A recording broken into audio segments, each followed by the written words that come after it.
Assalamu alaikum. It is I, Mubaraka. I am finally back, people. So, if you have been following me for the last few weeks, you will know that I was posting, but posting sparingly because I was on staycation. What is a staycation? A staycation is when the world is going through a pandemic and you need to go on vacation, but you can't really go anywhere because there is a pandemic and COVID outbreak. And so you stay home on vacation, and that is my staycation. It was indeed not the vacation that I would have preferred. So today is December 28th, I believe it is, and I took 2 weeks off for rest and relaxation. And the reason why I did that is because I realized that I had not taken a break from work all year long, which is crazy when I thought about it, right? Because my philosophy was, well, I'm not going anywhere, so I might as well just train some clients. I might as well just, continue to work. And so I did that, and I did that all year long. But I was becoming mentally burnt out. And so if you've been like me and just have been going simply because you think that, hey, I got time, I encourage you to take a minute and take a break for a couple of days. Now, I got to be honest, part of it was kind of hard. It was a little bit hard. But here is the good news. I think I opened my computer in the last 14 days, maybe 3 times. And that is huge for me. That is super duper huge. For a person who 90% of their job is online, to go 2 weeks without opening my computer. Now, does that mean I didn't open my phone? I checked emails a couple of times, forwarded a few to technical support and things like that. But in general, I'm actually quite proud of myself that I was able to actually break away from work. But I got a lot accomplished because I did not work, but my people were still doing their thing, and I was delegating tasks. And so the good news is, for everyone who has been asking me, how do I get a physical copy of your book? You can now get the book on Amazon. It is available again. Make sure you look for the book. So here's the deal, the spiel about the book. I got my book published about a year ago. The publishing company went out of business. So that meant that, and that's a whole long story. I'll tell you that at another time, how they stole my money. They never paid me royalties, all this other stuff. So that was crazy. That was one of those business lessons that we'll talk about at another time. And so I did not have a way of getting people a physical copy of the book, but I have republished it as a self-published book, and you can now get it on Amazon. So MR40 Method, everyone who wrote a review on the prior book, I would love it if you would go back and write a review on the new book. You'll see one that has reviews, and then you'll see another book that does not have any reviews. It's because it was just posted. So you can go to Amazon and look up MR40, the number 40, next word, method, right? Or you can just find my page. You can look me up by author Mubaraka Ibrahim. So that is good news. Delegated that task, had that done, had my journal completely formatted. That is going to be read. That actually is already ready. I will post that link below this video when I'm off. Oh, wait a minute. Can I do it now? So as soon as I get done with this, I'll make sure that I put it in the description. You can actually now get the journal that goes with the book and goes with the program. So those were 2 huge things that I accomplished. Well, my team accomplished while I was on staycation. I had to delegate some tasks. All right. What else did I get done? As you know, yesterday I Also got some research done about my heritage, and I posted that yesterday about finding that my father's fathers for 500 to 2,000 years are Bisa, from the Bisa people. And so I was super excited to find out more information. So I took some time to research more about Bisa. I found, and I'm going to post this too. I didn't post it yet. I found out that a girlfriend of mine, father, is actually, last week was made the king of the council of Bisa, of the Bisa people. So I am excited to talk to her today and find out a little bit more about Bisa history. It's amazing. Like, everybody is like 6 degrees of separation. I interviewed her on my radio show. She lives in the same city that I do. You know, we have collabed on different things, and I had no idea that she was Bisa. Isn't that awesome? So I am super excited about that. I thought that I would do something fun today. And so, well, that's not true. What I thought about today was specifically talking about diabetes, right? Now, let me know if that is something we should talk about, or should we just do random stuff? All right? We do random questions. But I think we should talk a little bit about diabetes. I was very pleased with. So the new app, Clubhouse, is like having like a huge group phone call with people. It is very addictive. It is awesome. I'm really enjoying it. And I hosted my first room yesterday with my friend, Dr. Cedrina Calder. If you are on Instagram, make sure that you go find her and follow her. I will also post her Instagram underneath this video. She gives lots of great medical information about health.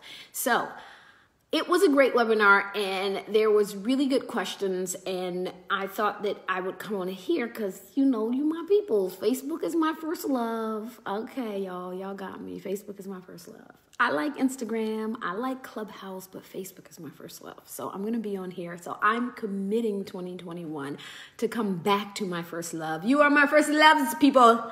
All right? So if you are just joining me and you have no idea who I am, like, who is this lady that is just making talking about this random stuff? My name is Mubaraka Ibrahim, and I am a health and happiness coach.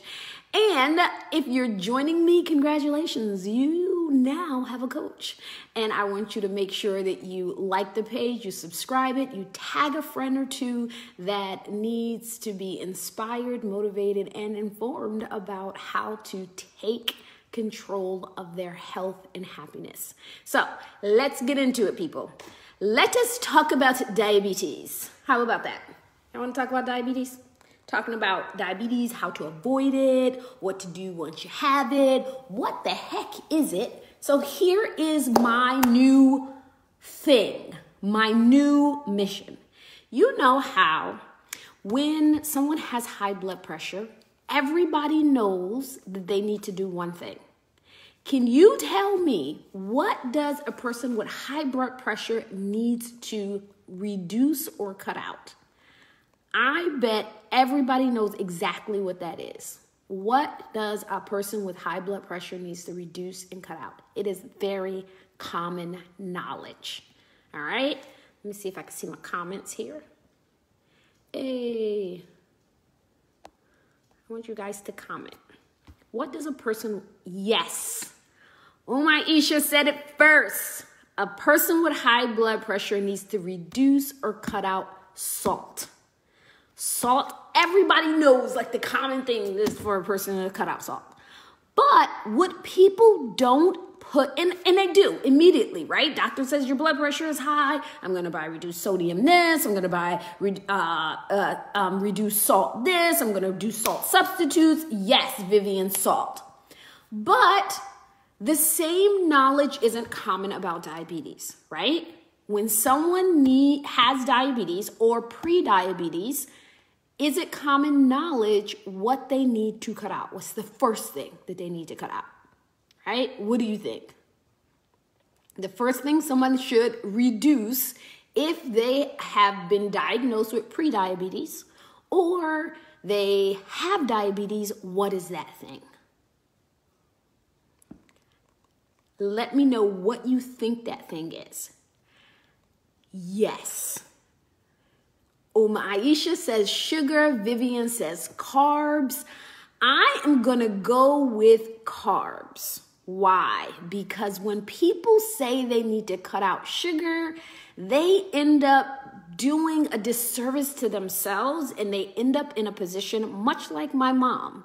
So my mom, rahimahullah, she passed away a few years ago, but for 30 years of her life, most of my life, she had type 2 diabetes. She got type 2 diabetes when she was pregnant with my little sister when I was about 7 years old. And it, like many women who get diabetes during pregnancy, it developed into full type 2 diabetes after she gave birth, right?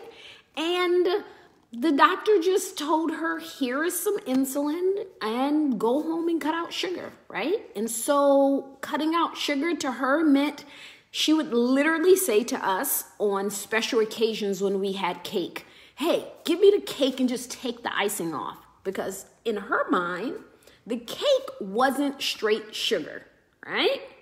So she would just take the icing off the cake. The same thing with many other things. I can have that, just don't put the sugar in it, right? So when we think of diabetes, and this is very common in the Black community because older African Americans literally refer to diabetes as the sugar, right? And so as a result, they think diabetes, sugar. I can eat anything else except for sugar. But it's not just sugar. It is carbohydrates that is actually the thing that affects diabetes the most. Diabetes is a huge epidemic. And as I just explained, my mom had diabetes. I grew up as a child seeing all of the quality of life issues that she had. You know, we knew that sometimes she was really cranky. My mom was an avid reader. She loved reading, and she would get so frustrated when she started to develop glaucoma because she couldn't read. You know, these are things that I saw as a kid and I began to realize as an adult, right? So things that she had to change. You know, alhamdulillah, she adjusted and she started listening to audio, and we had VHS back then. I'm aging myself. But she would buy videotapes, you know, with Islamic lectures on it. But she loved to read. She loved to read books about Islam. She loved to read Quran every day. And when she started to lose her vision, she would get quite frustrated and very visibly frustrated that she couldn't do the things that she wanted to do.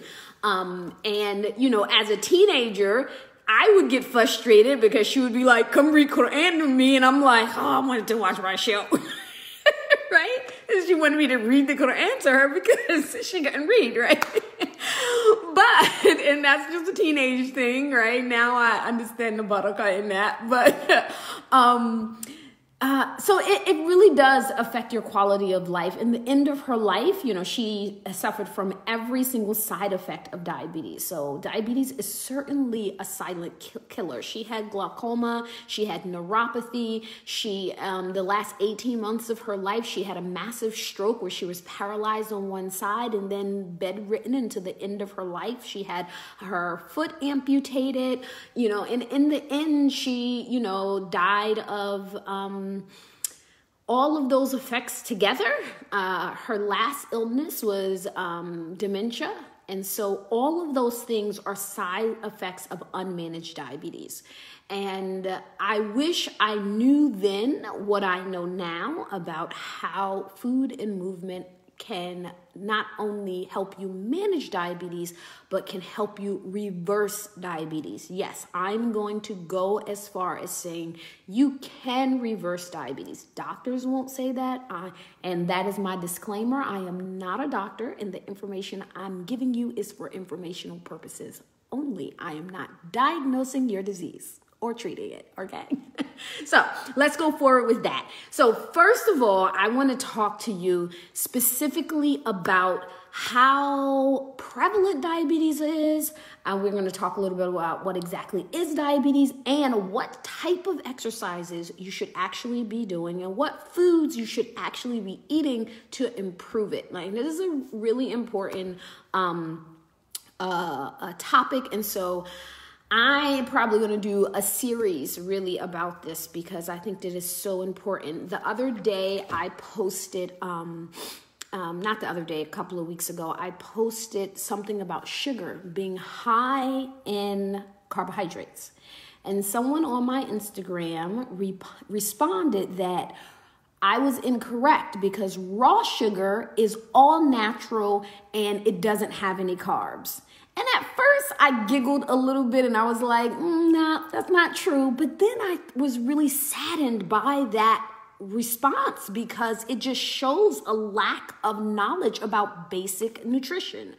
And that is super important. By the way, yes, raw honey is still, even though it's all natural, it is still high in carbohydrates. It is made from glucose. That is what honey is. Even the natural one that the bees produce. Yes, it is. Because it's natural doesn't mean that it changes the physical constitution of the product. All right. Diabetes is such an epidemic. In the United States alone, 10% of the population actually has diabetes. That's 34.2 million people in the United States are actually diagnosed. Now, this is people who are diagnosed with actual diabetes. 1 in 10 people in the United States, so that's 1 in 10% of the population of the United States. In addition, 88 million people have pre-diabetes, and I'm going to explain to you exactly what that is.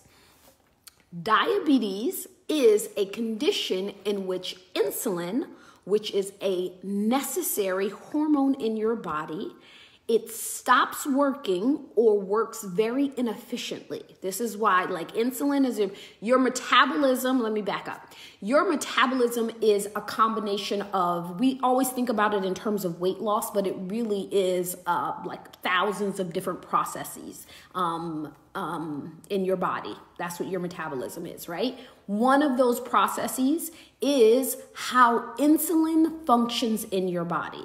That is why diabetes is called a metabolic disease, right? So diseases that disrupts the process of any process of your metabolism is called a metabolic disease. That means the hormone shift isn't working the way that it should when you eat, when you exercise, and so it's considered a metabolic disease. Diabetes is literally, so insulin is a hormone that your body produces. The job of insulin is to open up the cells so that your food and nutrients from your food can get into the cells, right? So this is one of the reasons why you may have heard of people referring to people who are obese as still malnutritious, right? You can be obese and you can still have a nutrient deficit. Part of that reason is because insulin is not functioning the way that it should be, and you can eat food and the nutrients from the food actually never gets into the cells because your insulin isn't opening the door, right? So that is kind of like the rudimentary way of describing diabetes. So yesterday on the on the Clubhouse room, I talked about insulin being the bouncer at a club, right? The job of the bouncer is to open up the door to let all of the people inside of the club, right? When the bouncer gets tired, here's the scenario, and I think I'll just use this scenario from here on out. This is what diabetes is, right? You got a club. This club is jumping. It is where everybody wants to be. You, my dear, are the club. Everybody wants to get in. We want to have a good time. It's the coolest club in the town. And the bouncer's job is to not just let everybody in, because it's the coolest club in the town. You need pretty people, you need cool people, you need ugly people. You want to balance it out. You don't want a club with just all ugly people. You don't want a club with all pretty people. But then, because then you don't got no competition, right? So the job of the bouncer is to open up the door, but he can't let too many ugly people in, because it won't be good for the club. I want you to think of glucose as ugly people, okay? When too many ugly people try to get in the club, the bouncer just stop opening the door. And the ugly people just start piling up and the line becomes super long down the street. That is glucose. There is nobody opening up the door so that the ugly people can get inside the club, because it has maxed out its limit of ugly people. We can't let everybody in the club. And when you prick your finger, or your doctor pricked your finger and test the glucose level in your blood, they are measuring how many people how long that line in the street is. Now, the reason why many people may start to develop diabetes or prediabetes as they get older is because there has been years and years of eating too much carbohydrates and having too much glucose in the blood, and the bouncer just gets tired, right? I've been doing this for 40 years. I'm kind of tired. I ain't doing this no more. And so people develop diabetes and prediabetes. But we can stop the ugly people from coming to the club. And that's what we want to do. So that is a rudimentary way of explaining diabetes. Now, the technical way for diabetes is for you to get a blood test with your doctor. So, diabetes test that your doctor will give you is called an A1C. And what an A1C does is that it measures the level of glucose that has been in your bloodstream over the last 2 to 3 months, right? The A1C can determine that. If your A1C is 5.7 or roundabout or below, right, it's considered normal. You don't have diabetes, you don't have prediabetes. If your A1C is 5.7 to 6.4, then your doctor will tell you you have pre-diabetes. This is the point where the doctor is going to tell you change the things that you're eating, start trying to exercise more, because you don't want this to go into diabetes. 88 million people in the United States have pre-diabetes.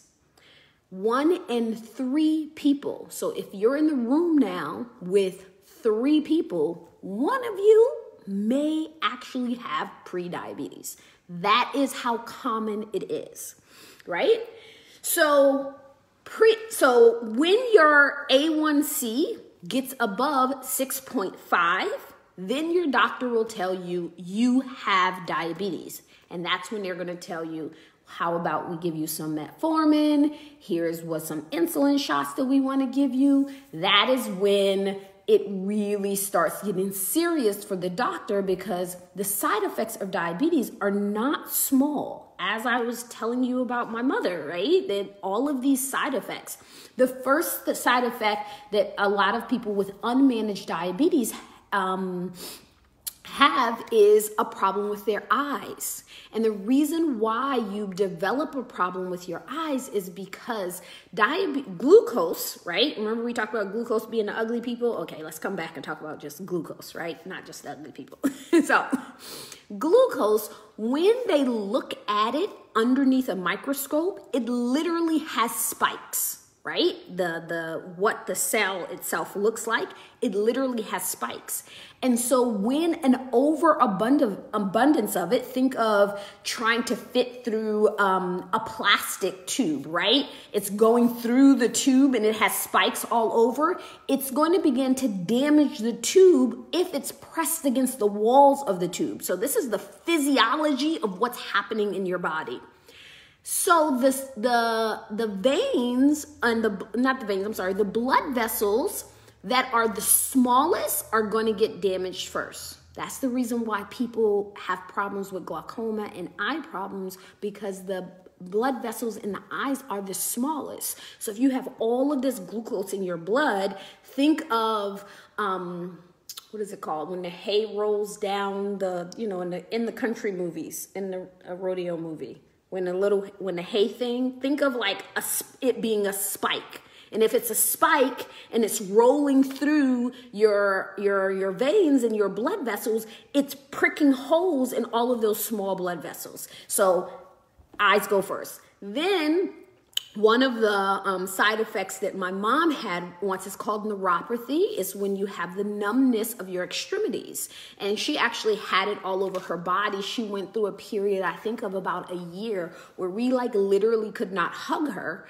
because it was physically painful. She couldn't wear underclothes. She had to wear an abaya all the time. Like, it's physically painful. So we're not talking about, hey, I have diabetes and that just means I need to prick myself a couple of times a day. This is a very serious disease. It seriously compromises your quality of life, right? And we're not even going to talk about COVID and how it puts you at greater risk of dying if you actually catch COVID and you have diabetes. It's one of those pre-existing conditions, right? So we're not even going to talk about COVID today. We're just going to talk about the disease itself. When you, so diabetes is super serious. When you have diabetes, neuropathy can develop, glaucoma can develop, it causes heart disease, right? There's a lot of things that go along with that. So our goal is one, know your status, right? And that sounds like HIV. We're not talking about HIV, but it's just as important. It's just as important. Know whether or not you have it. Get tested by your doctor. In the title of this video, I said diabetes doesn't run in your family. No one runs in your family. So this is an argument of most diabetes is not based on your genetics. Most diabetes is based on your lifestyle, right? There's two types of diabetes, type 1 and type 2. People are going to say, I always get a comment, well, people with type 1 can't change their diabetic status. You're right. That is literally only 5% of the people who have diabetes. 95% of the people who have been diagnosed with diabetes have type 2 diabetes. That is a lifestyle and food-dependent illness. That means that making lifestyle changes and changing the foods that you eat can significantly improve and reverse your diabetes status, right? So that's important for you to know. This video is for people with type 2 diabetes. I'm not talking about people with type 1 diabetes. Type 1 diabetes are mostly people who are born with it, who have no pancreatic function. That is a different category. So here's the disturbing thing about the trend of diabetes. The good news, there's good news and there's bad news. The good news is, according to the CDC, statistically, the amount of adults in the United States between 2008 and 2018 that was diagnosed with type 2 diabetes decreased. The bad news is the amount of children between the ages of 10 and 18 significantly increased. So when I had my last child in 2000, the stats came out that said kids born in the year 2000, that they were less likely to live as long as their parents, the first generation in the recorded history.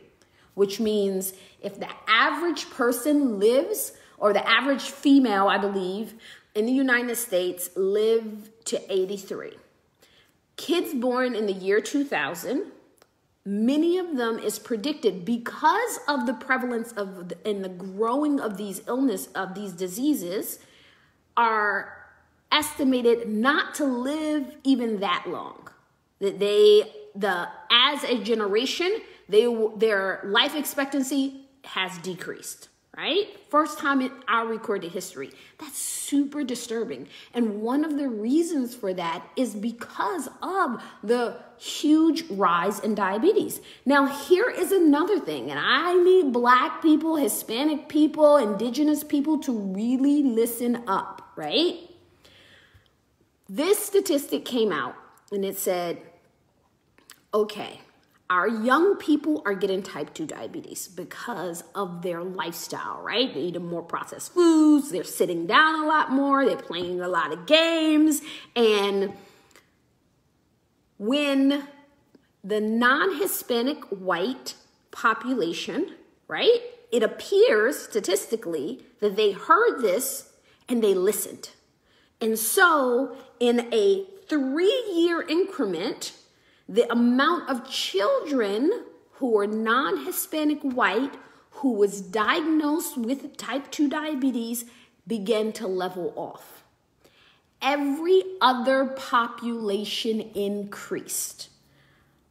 Non-Hispanic Black people, Hispanic people, Asian people, Indigenous people in the United States, young people between the ages of 10 and 18, type 2 diabetes diagnosis has increased, right?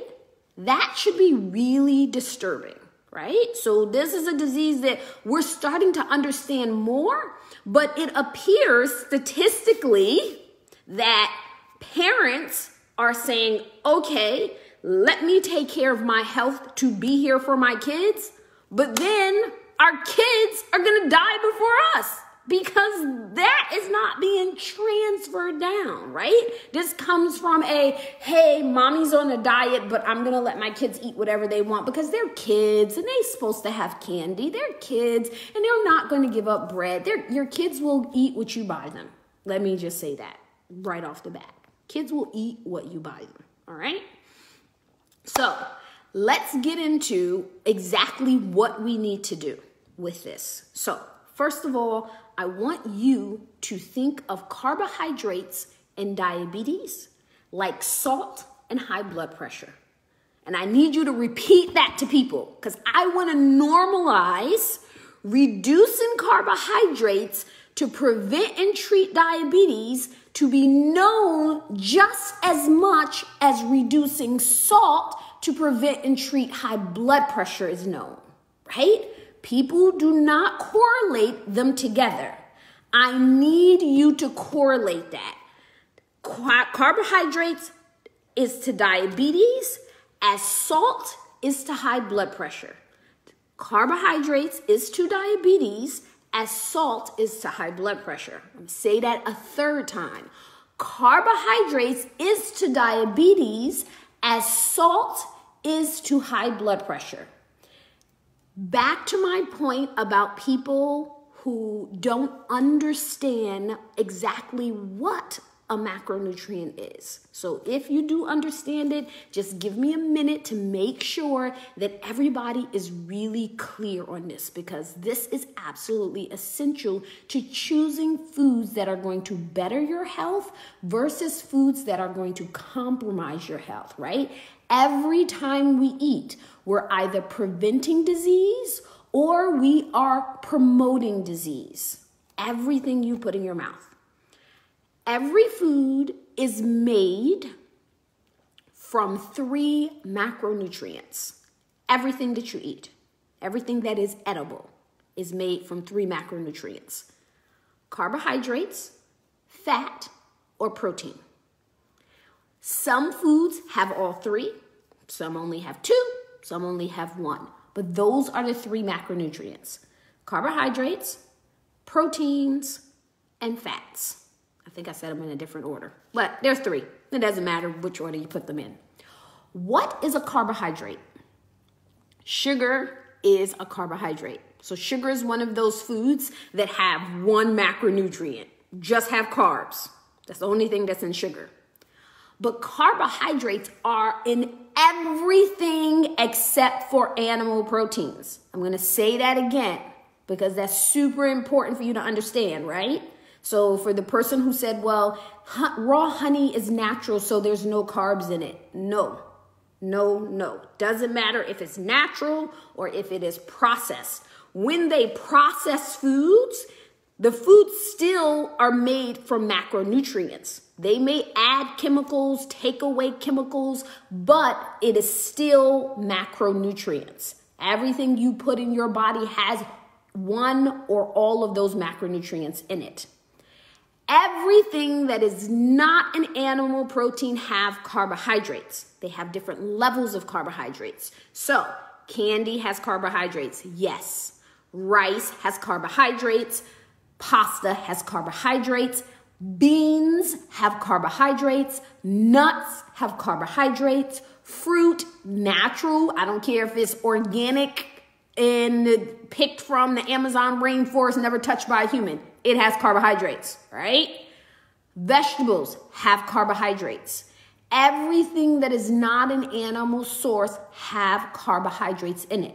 So when we talk about reducing carbohydrates, we're not talking about reducing just sugar.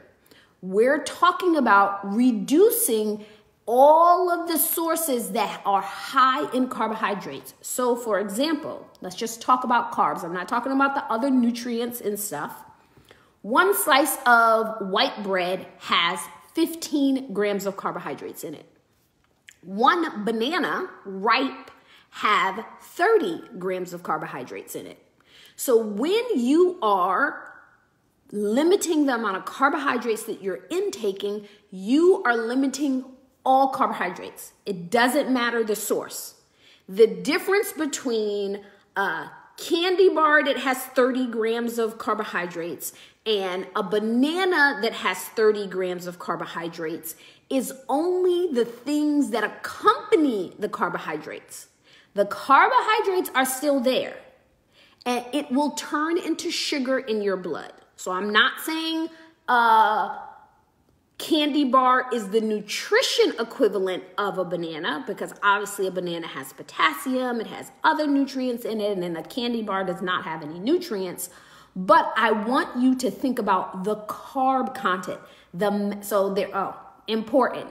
Macronutrients, micronutrients. I should do that the other way. Let me get my hands right.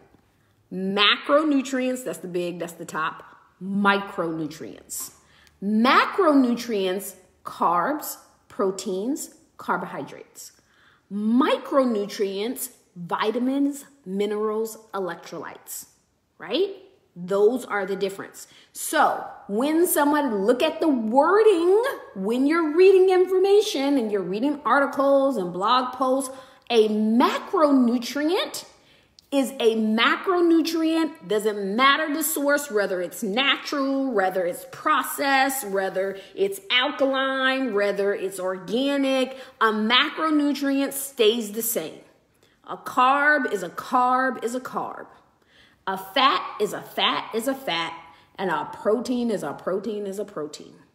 Now, micronutrients is what makes a food nutritious or junk food, right? The macronutrients are the same. The micronutrients determines the quality of the food. So on a macronutrient level, a candy bar and a banana will give you the same amount of carbohydrates.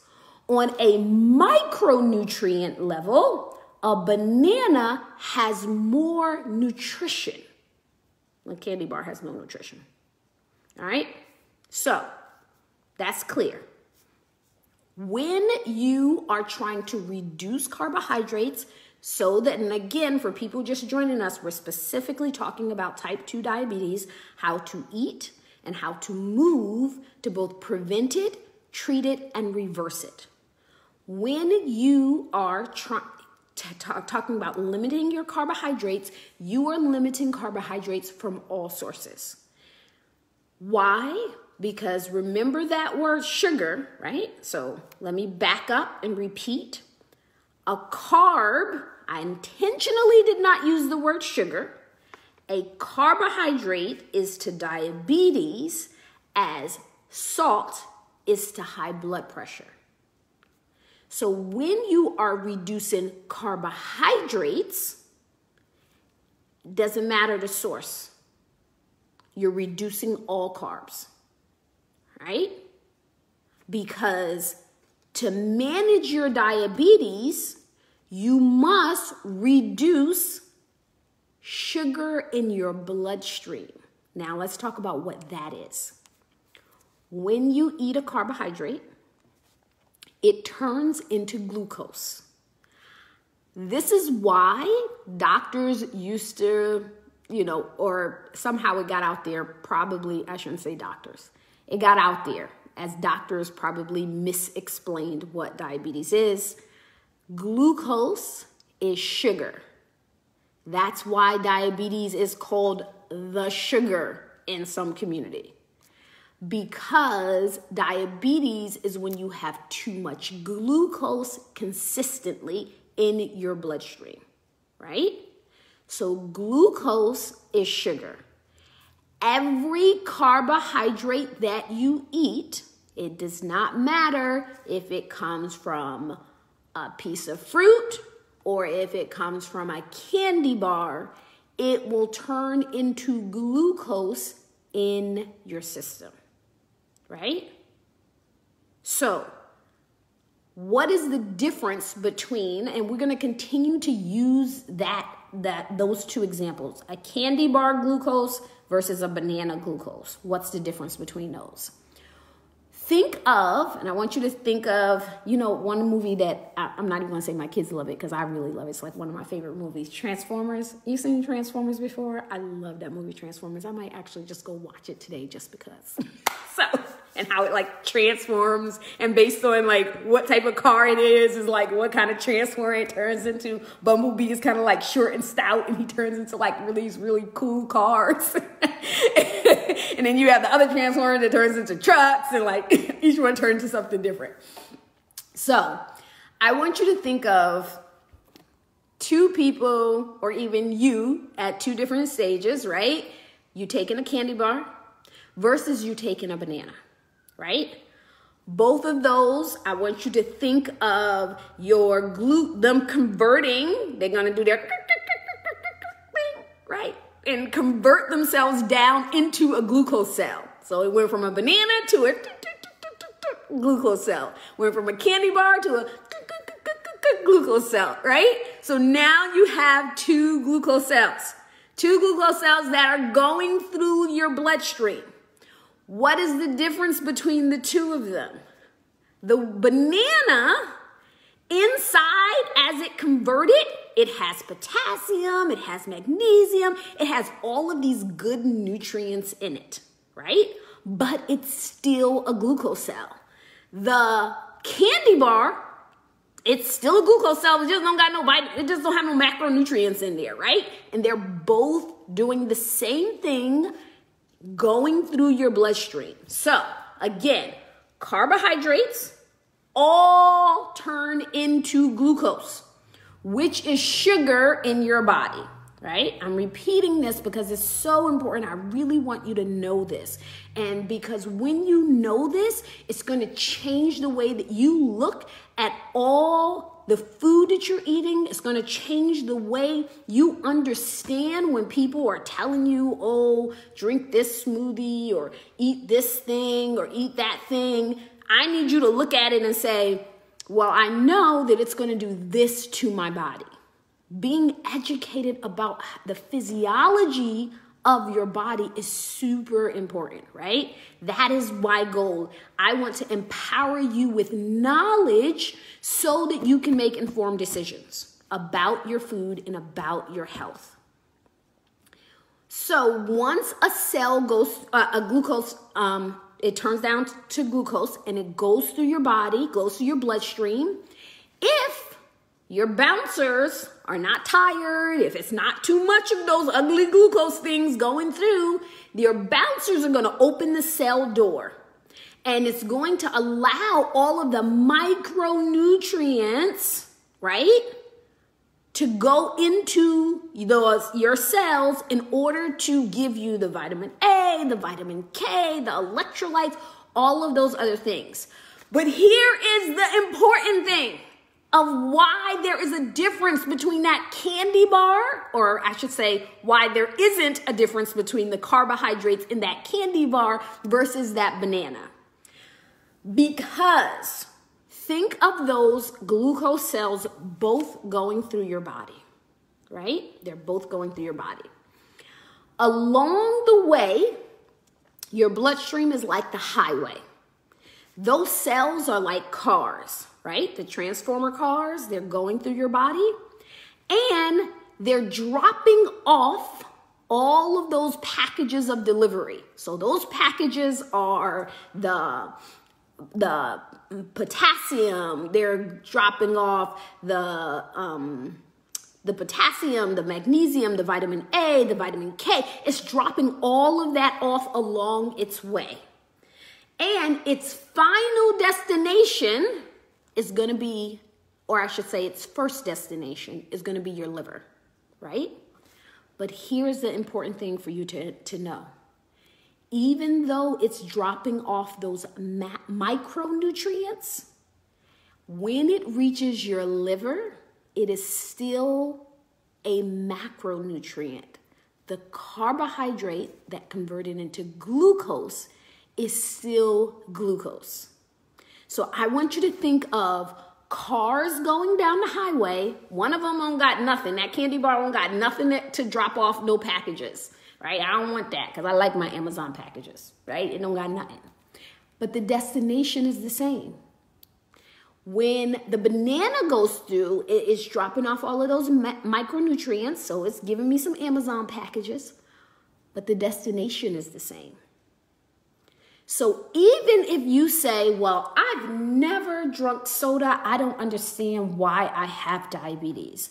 Oh, well, you know, I drink orange juice every single morning, so I eat healthy. I don't eat sugar. Actually, you do. Juice is a healthy person's sugar. So the first thing, if you drink juice of any kind, stop it. It is the worst thing for your health. And I'm talking about apple juice. I'm talking about orange juice. I don't care if it got pulp, if it's fresh squeeze, if it's organic, if it was, you know, refreshed and unconstituted with rainwater from the Amazon. I don't care. Juice is the most unnatural thing that people consume. There is no fruit in the world that just gives juice. There's no way that you're going to peel open a orange or something with an orange peel and all the juice is going to fall out and there's no fiber or anything else with it. I mean, even if we look at something like a coconut that has coconut water in it, it has meat. Nature put it that way for a reason. Allah combined it that way for a reason. Stop drinking juice. So, unnecessary carbohydrates. So that's the reason why even when people say, well, I'm not a junk food eater, I don't understand how my doctor is saying I'm pre-diabetic, I eat all this stuff. That's why. Because it's not about where, it's about how much, right? Yes, even orange juice pressed at home. No juice. Even orange juice pressed at home. It is still unnatural. It is still a concentration of sugar. Oranges were made to eat whole. They were not made to juice. All right? Very important that when you think about cutting carbs and reducing them, you make sure that you are looking at it from every source, not just processed stuff. Don't feel high and mighty because you don't drink soda. Don't feel high and mighty because, hey, people will say, well, can I have brown sugar instead? Nope. Can I have brown rice? Nope. That's still carbs. Yes, it does absorb in your body slower. What that means is think of those glucose molecules, right? When it's being converted, When the rice is white or the bread is white or the pasta is white, then it boom, boom, boom, boom, boom, boom, boom, converts. Remember our transformer thing? It converts much quicker. When the pasta is brown, the rice is brown, it just converts down little by little. But it still converts into the same amount of carbohydrates. A carbohydrate is a carbohydrate is a carbohydrate. That is super important for you to understand. So, I'm going to repeat it again. Carbs, all carbs, is to diabetes as salt is to high blood pressure. Reduce your carbohydrates. Even if you say, you know what, Mubaraka, you eat keto, I don't want to do keto, I can't do keto, whatever your excuse is. And yes, I say there are excuses. We'll talk about that on another time. Even if you don't want to go all low carb, lower your carbohydrates. And as you lower your carbohydrates and you see the difference, that your test is going to come back different, you're going to feel better, you'll have to take less insulin, you'll begin to understand the difference that lowering carbohydrates, and I'm talking about from every source. Yes, I'm talking about whole grains. Yes, I'm talking about natural juices. Yes, I'm talking about honey. Yes, I'm talking about dates. Yes, I'm talking about raisins. Yes, I'm talking about all carbohydrates. You want to lower the amount that you consume. What I would recommend that you do to start off is you want to go 7 days, calculate everything that you're eating. Not so that you can stay underneath calories. I don't believe in calorie counting. I think that that's really insignificant. Again, that's a different live. We'll get to that. Just so that you can focus on one thing. How many carbs are you bringing in? And don't change your diet. Like, eat what you normally eat for 7 days.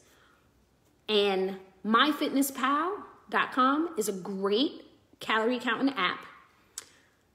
Look at MyFitnessPal. Don't look at anything else. Don't look at your calories. Don't look at your protein. Just look at how many carbs you can consume in a day. And where I need you to start off, and this is not for people inside of my program because we have a whole different, those people who are really ready to get in and jump in, and we're not playing around. We're not doing this piece by piece. I'm coaching you through actually changing your health by going where you need to be right now. But if you want to take baby steps, whatever your carb count comes up, cut it by half for 30 days.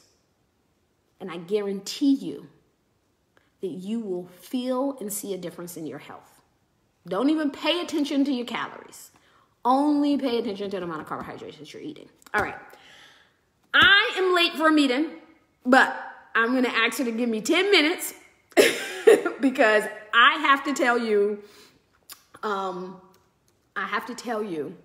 what you need to do in terms of your workout, because I said I was going to say that, right? Your carbohydrates is stored in 3 places in your body. When you consume it, it is converted into glucose, and that is in your blood. Remember we talked about the final destination is your liver? Okay. All the carbohydrates that wasn't used in that whole processing mechanism, right? It gets to your liver, and your liver says, okay, I'm going to bring this glucose in, and I'm going to convert it to glycogen. And glycogen is basically from carbs to glucose to glycogen. That's like the 3rd step of breaking down. Your liver then stores, if I remember correctly, and don't quote me on this, it's about 200 grams of glycogen, right? Your liver stores the glycogen. All of this, so say your liver only stores 200 grams and you just ate something with 400 grams, right? You just ate 400 grams worth of carbohydrates. What is your liver going to do with the extra 100? It only can store 200 and it's sitting there like, oh, okay, well, I'm full. I don't have any places for it. This is what your liver is going to do. It's going to convert it into fat because you're not using it because you skipped your workout that day. You ate a whole bunch of stuff that you shouldn't have been eating. And your liver is full. It converts it into fat. The other thing that your liver does is it then says, well, maybe she'll work out later. I'm going to give some to the muscles. That's what I'm going to do. The muscles can store glycogen. So your liver stores glycogen and your muscles store glycogen. So think this is a lesson. I'm going to come back and I'm going to test y'all. 3 places that your body stores glucose, or to simplify it, 3 places that your body stores carbs. Liver and your blood, your liver, and your muscle. Super important for you to understand that, because when you are trying to prevent, treat, or reverse diabetes, what you need to do is you need to build more muscle so that it can store more glycogen and your liver doesn't turn it into fat. So I'm going to use one of my scenarios. Hold on. Let me message my admin.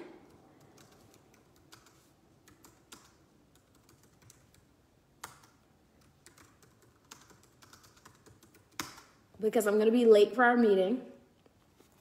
But I'm watching the time. I got 10 minutes, y'all. All right? I'm going to give you 10 more minutes.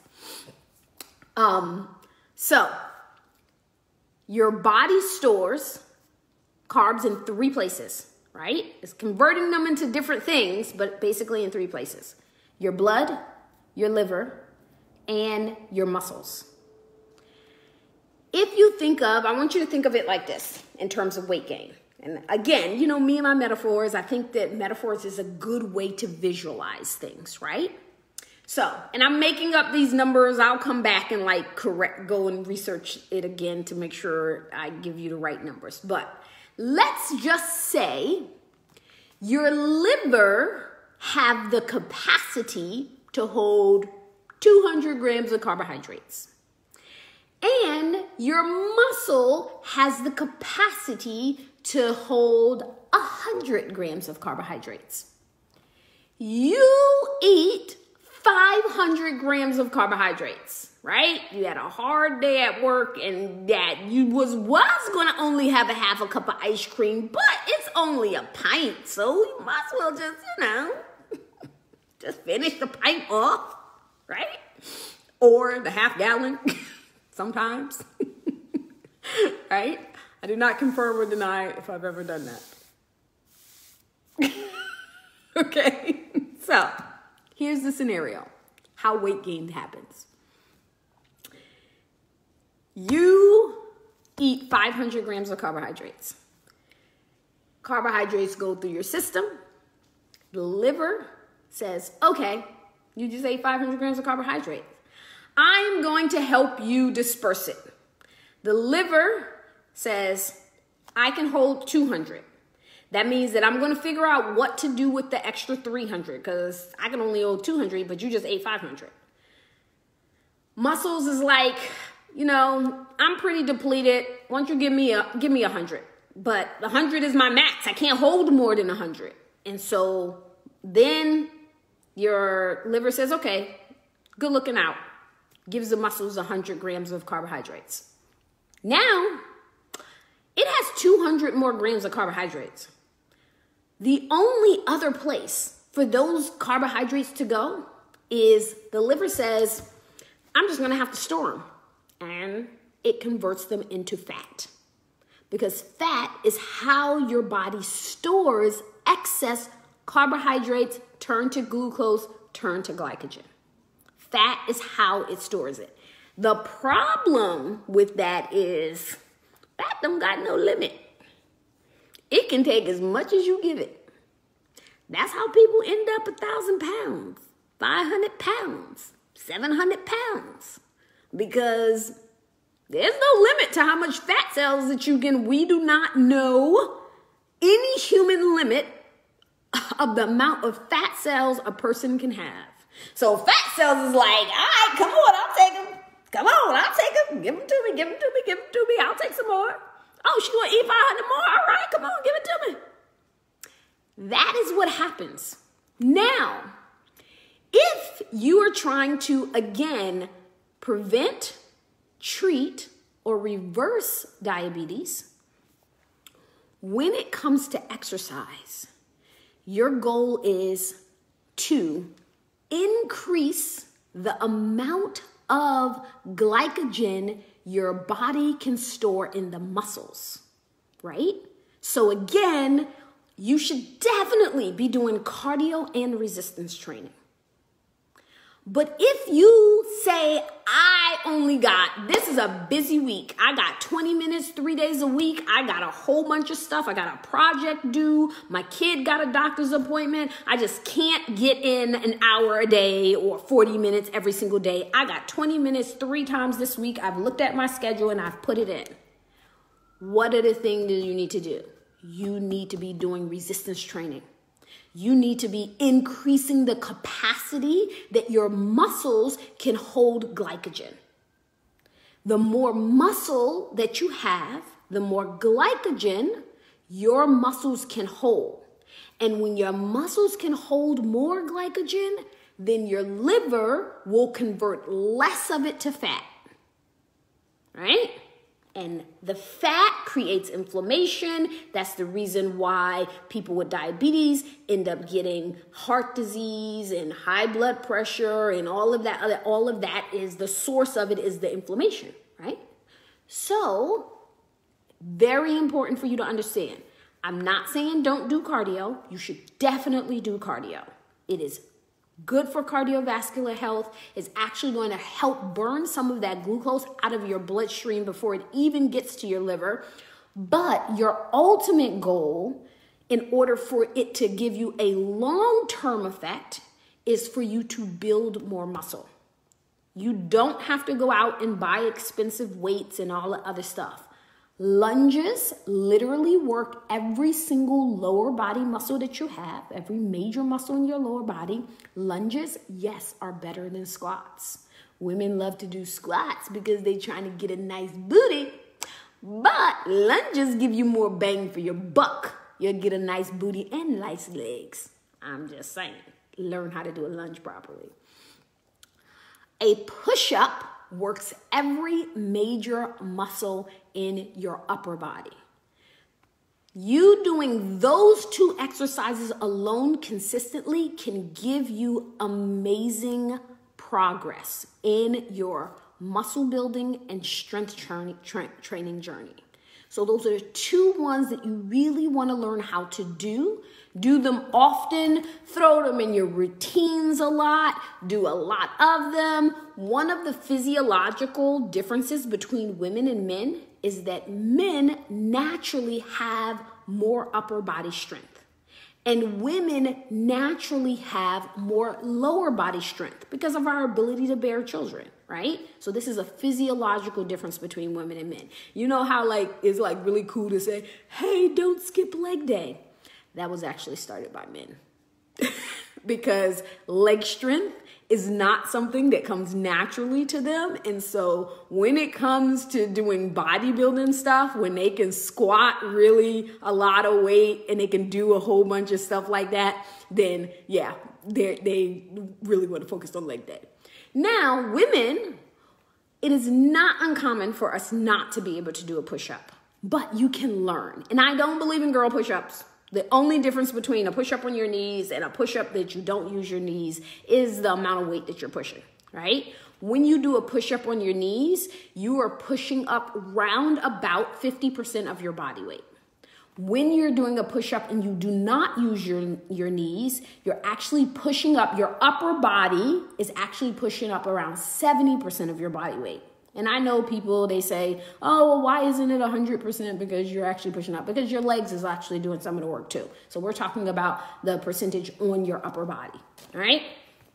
So I'm going to do a 3-point recap and then I have to jump off. 1, a carbohydrate is a carbohydrate is a carbohydrate. It does not matter where it comes from. All right? I want you to get that through your head. I don't care if it's an orange or if it's a soda. A carbohydrate is a carbohydrate is a carbohydrate. A sugar is a sugar is a sugar. Does not matter if it comes from fruit or if it comes from a candy bar. Does not matter if it comes from soda or if it comes from juice. That is the important point for you to take away from today. The second point is if you are trying to prevent, treat, or reverse diabetes, you must pay attention to your carbohydrates. Carbohydrates, right? Super important. The third point is resistance training absolutely must be included in your fitness program. If you are just walking or just jogging, put in strength training. If you are having a busy week and you can't do your normal routine, focus on strength training. Super, super important. All right, I'm going to come back tomorrow and answer all of the questions because I don't have time to answer the questions because I talk too long. Okay. All right, so tomorrow is Tuesday, 11:30. 11:30. I'll talk to you on tomorrow. So catch me tomorrow, 11:30 a.m. Eastern Standard Time. I'm giving you a heads up. We're going to go over questions and answers about this live. And so if you missed any part of it, go ahead and you're going to get a chance to rewatch it. And I will talk to you then, people. All right? Assalamu alaikum. Make sure you tag a friend, share it, and let's get healthy one carb at a time. Okay? Assalamu alaikum.